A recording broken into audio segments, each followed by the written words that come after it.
आज के दिन माता की आराधना करें। और ये जो शिव कॉलोनी है, यहाँ पे तो साक्षात माता काली है। तो इसलिए आप सभी को माता रानी शक्ति दे, आपके दुश्मनों को सद्बुद्धि दे।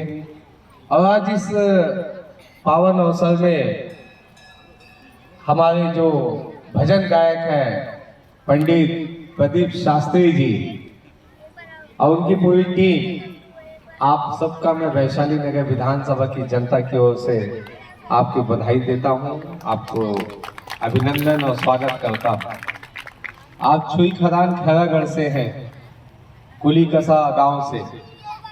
कल मेरा वहां पे दौरा भी था, समाज की एक बैठक में भी गया था। मैं जब आया तो आपके जो इस प्रकार से आप भजन की प्रस्तुति दे रहे थे, 2 मिनट के लिए लगा कि कोई राष्ट्रीय स्तर के कोई गायक यहाँ पे पहुंचे हुए जो इतने मधुर आवाज आपकी है। मैं चाहूंगा आने वाले समय में राष्ट्रीय मंच पे आपके कार्यक्रम हो और आपकी टीम इसी तरीके से राष्ट्रीय स्तर पे पहुंचे। हमारी सबकी शुभकामनाएं हैं। आज दिन में मैं बड़ा निराश था। निराश इसलिए था कि कई सालों से सप्तमी के दिन मैं पताल भैरवी के दर्शन करता हूं। अब वहां पे जाता हूं और नींबू के माला जो है माँ काली के चरणों पे रखता हूं। दिन में आज विजय बघेल जी का नामांकन रैली था। वहां हम लोग बहुत तेज धूप थी और बहुत थकान सा महसूस हुआ। उसके बाद शिक्षकों की बैठक थी, वैशाली नगर विधानसभा में जितने भी शिक्षक हैं उनकी बैठक थी। हमारे मंडल अध्यक्ष विजय शुक्ला जी, उनके निर्देश था कि आपको बैठक लेना है, तो हम लोग बैठक के लिए गए। उसके बाद फिर से थकान सा लगा और मैं मन में एक उदासी आ गई कि मैं आज पताल भैरवी के दर्शन नहीं कर पाया। और वो सोचते सोचते घर में मैं पहुंचा और सोफे में बैठ के ही सो गया। मुझे समझ नहीं आया कि ये क्यों हुआ और मैं पताल भैरवी के दर्शन करने क्यों नहीं पहुंच पाया, ये भी मुझे समझ नहीं आया। उसके बाद कई दिनों बाद आज दोपहर को 2 घंटे में सोया, कई महीनों के बाद, क्योंकि दोपहर को तो नींद नासी हो गई थी।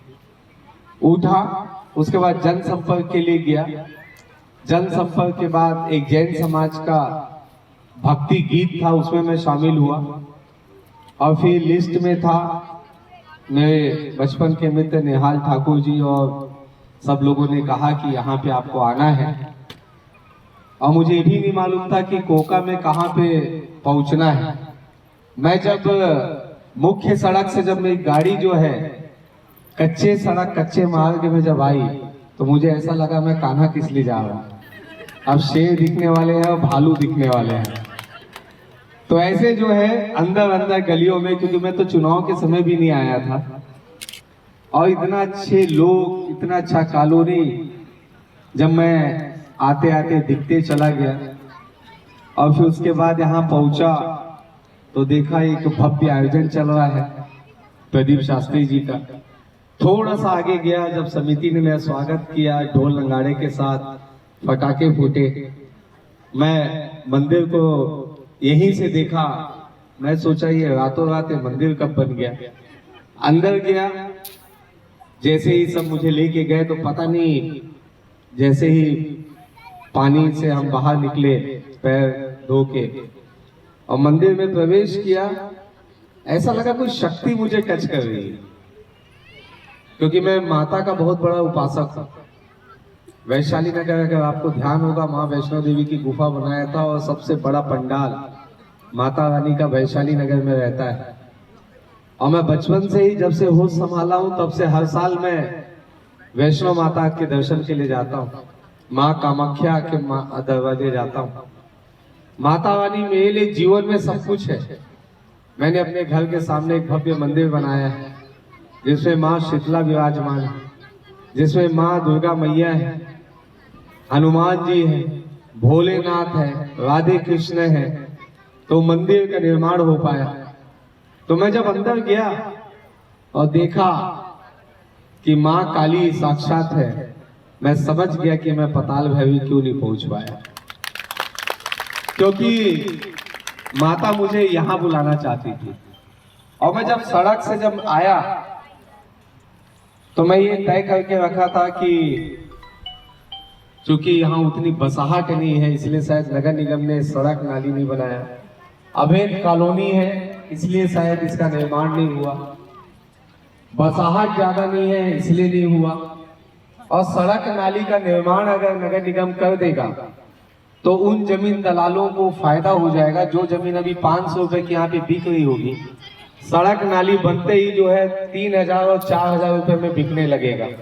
तो शायद इस भाव के साथ किसी जमीन दलाल को फायदा नहीं पहुंचाना है, इसलिए शायद ये जो विकास कार्य यहाँ पे थम सा गया है।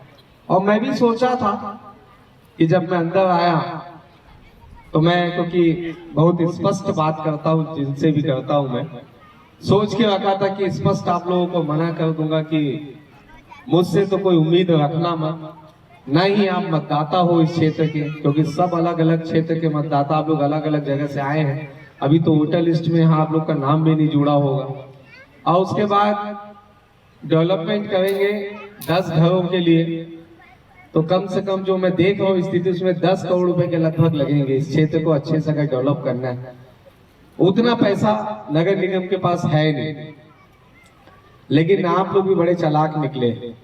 चालाक ये निकले कि सीधा जो है माता से ही मुझे आशीर्वाद करवा दिए, सीधा माता से ही आप लोग कहलवा दिए कि ये सड़क बननी चाहिए। और मेरी जो सबसे बड़ी कमजोरी जो आप लोग पकड़ लिए वो है माता रानी, मेरे जीवन की सबसे बड़ी कमजोरी। और जहां पे माता काली का वास हो, जिस कॉलोनी में साक्षात माता हो, उसके विकास कार्य को स्वयं जो है भोलेनाथ भी नहीं रोक पाएंगे, क्योंकि माता रानी के सामने वो भी नतमस्तक है। निश्चित रूप से जो ये पहुंच मार्ग है, इस कॉलोनी को धीरे धीरे जो है डेवलप करने की कोशिश करेंगे। बहुत बड़ी राशि चाहिए इस कॉलोनी के लिए। और मैं ये भी समझ सकता हूं कि अगर आप लोगों ने मुझे बुलाया है, वैसे तो माँ काली ने मुझे बुलाया है, आप लोगों ने नहीं बुलाया है। आप तो एक माध्यम है। जैसे एक लोटा जल आजकल हर कोई डाल रहा है, उसके लिए भोलेनाथ ने कथावाचक को माध्यम बनाया। कौन है वो? प्रदीप मिश्रा जी। और कलयुग के जो देवता है बजरंगबली, उसको हम लोग मानने लगे हैं। उसके लिए भी बजरंगबली ने कथावाचक हम लोग के बीच में भेजे हैं। कौन है वो? बागेश्वर धाम। और आज माता रानी ने हम लोग को भजन सुनने के लिए प्रदीप शास्त्री जी को यहाँ पे भेजा है। वैसे ही माता रानी ने इस क्षेत्र के विकास के लिए मुझे लगता है बुला लिया अपने पास। सचमुच बहुत शक्ति है इस मंदिर में, अद्भुत है। मैं उस चीज को अंदर मैंने महसूस किया है। मेरे रोंगटे खड़े अभी तक। और मैं इतना लेट कैसे हो गया यहां तक पहुंचने में? निहाल भाई, मैं आपको प्रणाम करता हूं।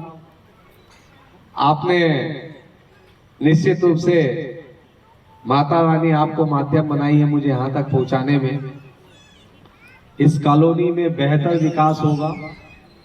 माता रानी के दर्शन के लिए लोग दूर दराज से यहाँ पे अवश्य आएंगे, क्योंकि बहुत लोगों को मालूम नहीं है। एक भव्य गेट, जहाँ पे भी आपने टेम्पररी गेट बनाया है, 3-4 महीने के अंदर एक भव्य गेट मैं अपने तरफ से बनवा के आपको दूंगा,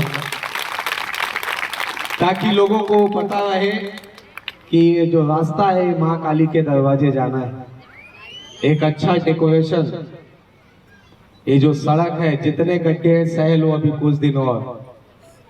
उसके बाद सबसे वैशाली नगर विधानसभा में सबसे वीवीआईपी कोई सड़क होगा तो यही माता का सड़क होगा। अब मेरी व्यक्तिगत एक होता है ना कि आदमी घर का काम पहले करता है, या तो आजकल तो ससुराल का काम पहले करता है आदमी। और कोका जो है मेरा ससुराल है, आशीष फैंसी है यहाँ पे, और मेरे चाचा ससुर की दुकान है आवे नगर कोका। और इसी से आप जाएंगे तो एक आशीष सीमेंट रेती गिट्टी मटेरियल की दुकान है, वो मेरे चाचा ससुर की दुकान है। और जस्ट लगा हुआ और एक प्लॉट मैंने भी अभी कुछ दिन पहले आपके कॉलोनी के बाजू में ही लिया है, मेरी बहन ने लिया है। तो एक लगाव जो ससुराल से जो पहले होता है, कोका जो है, अभी वैसे भी इसके लिए एक आप लोग के साथ बैठना पड़ेगा। मुझे बैठना इसलिए पड़ेगा, किसी का नाम जुड़ा अभी तक मतदाता सूची में इस क्षेत्र में? जुड़ा है? क्या है वो वोट देने इस बार कहाँ पे गए थे? वैशाली नगर में गए थे। तो वो इसलिए जानना चाहा मैंने क्योंकि ये अभी भी कई चीज समझ नहीं आ रहा है यहाँ पे कि कौन सा दुर्ग का हिस्सा है, कौन सा वैशाली नगर विधानसभा का हिस्सा है। अभी कई जो है इस तरफ के ना, कई जो नाम है वो जेवा सिरसा में भी जुड़ गए। तो इसलिए जो है ये नाम अधिक से अधिक, मैं तो चाहूंगा मेरे विधानसभा में ये कॉलोनी रहे, अधिक से अधिक अभी जब मतदाता सूची में जब नाम जोड़े जाएंगे, क्योंकि क्या है मुझे भी सरकार को बताना पड़ेगा कि ये मेरे मतदाता है। आधार कार्ड आप लोग अपडेट करवाइए। अगर आप लोग निवास करने आ गए, कितने मकान बने हैं अभी तक? 50 के ऊपर बन गए। अच्छा, वार्ड 12 में है ये। अच्छा, तो आधार कार्ड अपडेट करवाइए मतदाता सूची में। महतारी वंदन में कोई फॉर्म भरा था? कोई एक आध है? आया 1,000? क्या खुश है सब, निश्चित रूप से। बढ़िया बढ़िया। तो माता रानी आज आप लोग से एक परिवार है, आप लोग इस कॉलोनी में हमेशा एक परिवार की तरह रहना। कोई भी मन मुटाव आपस में मत रखना। जितने कार्यक्रम है, चाहे वो सांस्कृतिक कार्यक्रम हो, सामाजिक कार्यक्रम हो या मंदिर का कोई कार्यक्रम हो या आपके सुख और दुख का विषय हो, पूरा कॉलोनी हमेशा इकट्ठा रहना। अगर इस क्षेत्र में विकास चाहते हैं तो आपको एकता के साथ रहना पड़ेगा, और एकता अगर टूटी तो कोई भी नेता जो है वो आपको विकास से वंचित कर देगा। आपकी एकता है, माता की शक्ति है, जिसके कारण मैंने इतनी बड़ी बड़ी बातें यहाँ पे मैंने कह दी। इस कॉलोनी को एक परिवार की तरह रहना। किसी के ऊपर एक आँच आए तो सब लोग खड़े हो जाना, किसी के सुख में हो तो एक साथ खड़े हो जाना।